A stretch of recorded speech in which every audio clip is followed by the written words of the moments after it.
Well, once again, Dave Takes It On predicts the future. You heard it here first. We have regularly filmed at probably the busiest open-to-all Tesla Supercharger in the country in a giant retail park here in the Northwest, and we've filmed countless queues here throughout the day. How many times have I suggested that this location can easily support additional chargers? Well, it seems someone was listening, as this location is now about to become the largest supercharger in both the UK and in Europe.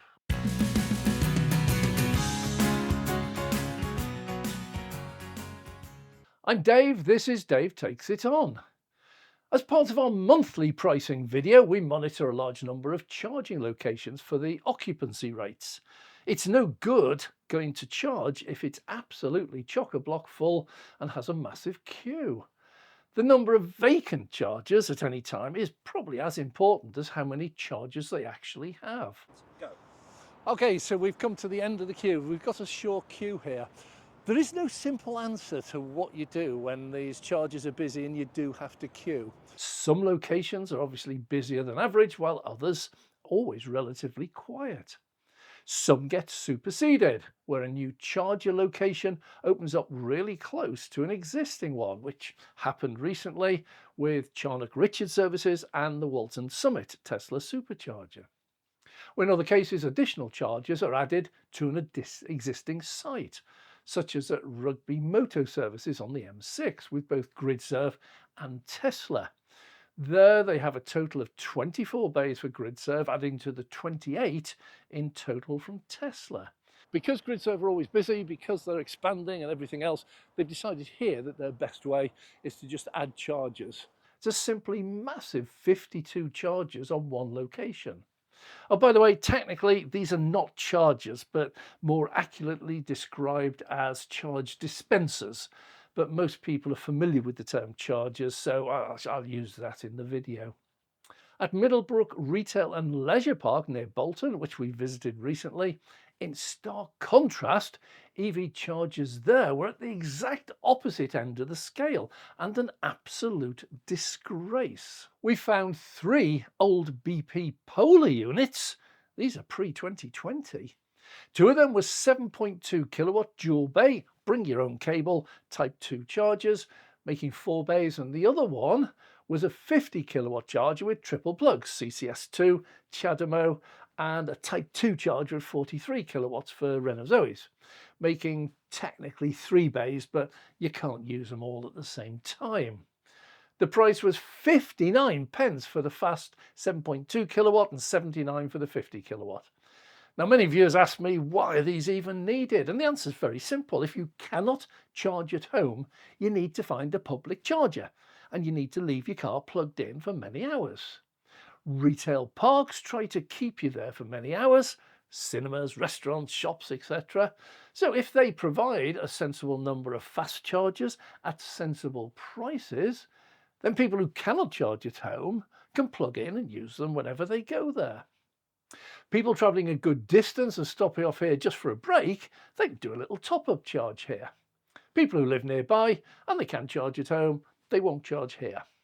There is a place for cheap Type 2 destination chargers at these sorts of locations. But in stark contrast, one retail park is about to break all the records. The existing Tesla Supercharger at the Trafford Centre in Manchester, which is an open to all CCS2 compatible EVs supercharger site, has 18 250 kilowatt chargers and sees very regular short queues at peak times. Variety of different cars. Normally Tesla Superchargers, if they are open to all, if they are Tesla dedicated, then all you see is Tesla. Well, the reason is easy to see. As an arrive and charge location open to all EVs with CCS2 requiring no membership or cards or anything, the price varies from a microscopic 31 pence overnight through 44 pence during the morning, 66 pence at high peak and 55p at other times. And these prices undercut anything else anywhere near, even at peak times. This especially beats Middlebrook Retail Park, that's just 14 miles away, as the price of the BP Polar there, 7.2 kilowatts, is a massive 59p. But if people charge at Trafford Centre regularly and take out a membership, those prices drop even further, 24p overnight, 34p, 51 at peak and 42 respectively. No wonder this is a popular location with all EVs.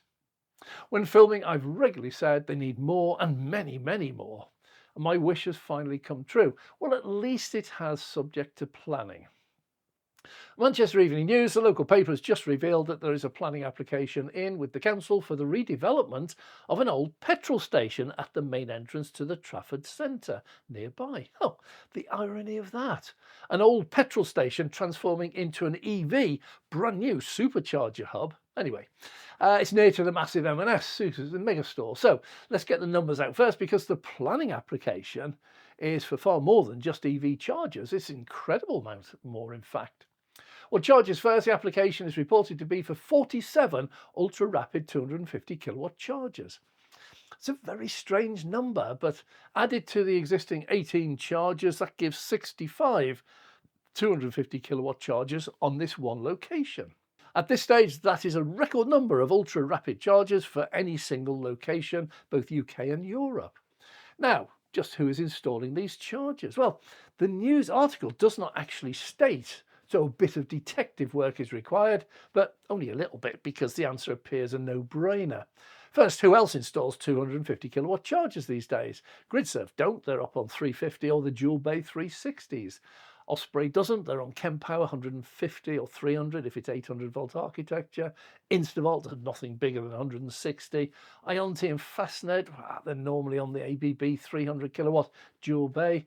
BV, they install the Kempower chargers, 150 kilowatts. Evil Eye probably wouldn't be up to an installation of this sort of scale. It's a very short list indeed. Tesla. Well, Tesla's already on the site. It is installing huge numbers throughout the country, and it installs only 250 kilowatt chargers. Single bay, no power sharing. Or does it? See, planning is expected to be approved very soon, and work will commence early in the new year, 2025. Planning is likely to get little resistance. My regular viewers will already know from my previous videos that in 2025 Tesla is upgrading the output of the V4 250 kilowatt chargers by installing V4 cabinets. Now, if you're not a regular viewer and you do want the very latest, just click the subscribe button. Please do.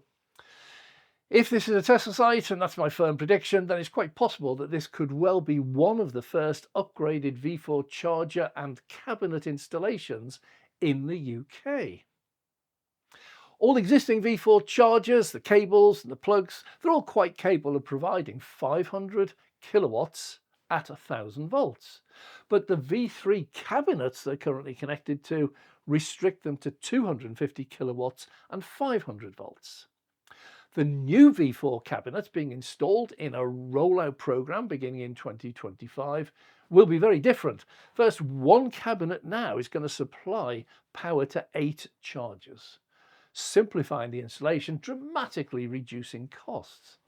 And second, each dispenser will receive in future 500 kilowatts at up to 1000 volts.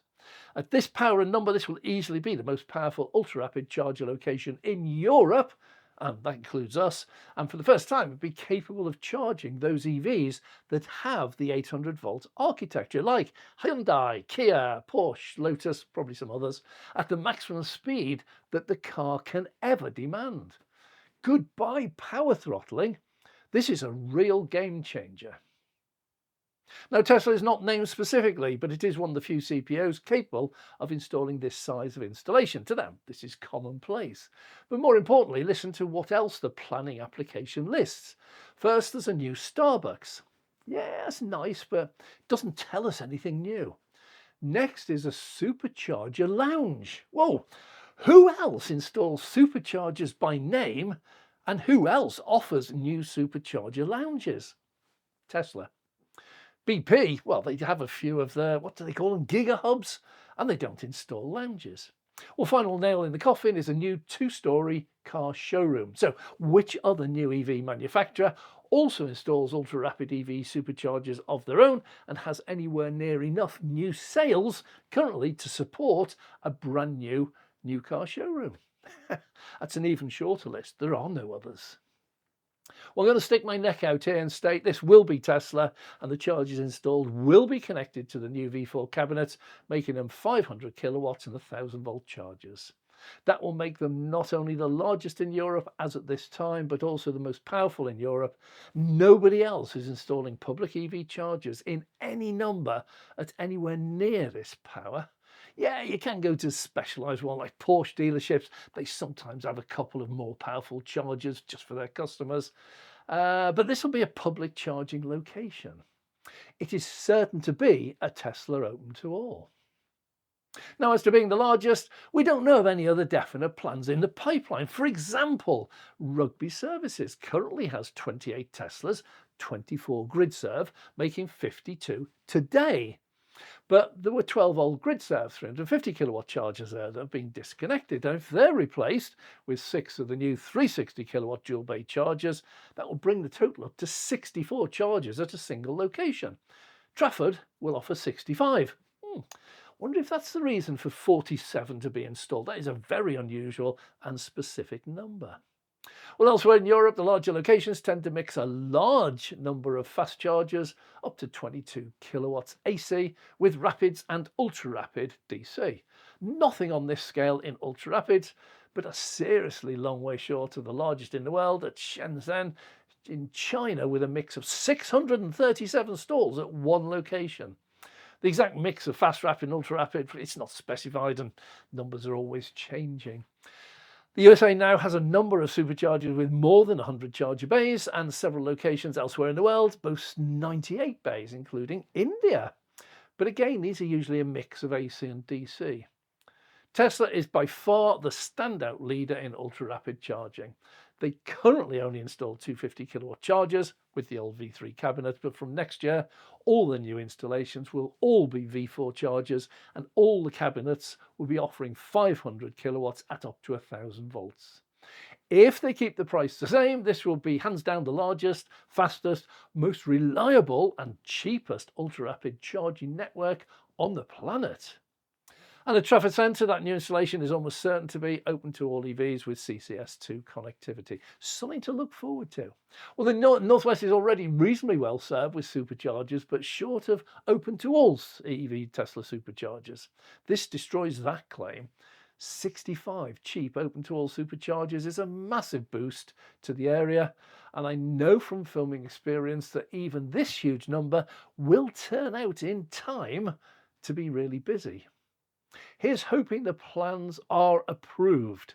Matthew Anderson, he's the Trafford Centre's assets manager. He seems confident that work will start in the new year. I am too. I'm Dave. And if you have enjoyed this video, please click the like button. Everyone counts. If you would like to see more, please click subscribe and also the notification bell so we can notify you every time we launch a video. And if you are interested in supporting the channel through our Patreon membership, details of that down below. Massive thank you to all our existing Patreon memberships for being with us and supporting the channel. Without you, it wouldn't be what it is today. So thanks very much to everyone. You're all important to us. I'm Dave.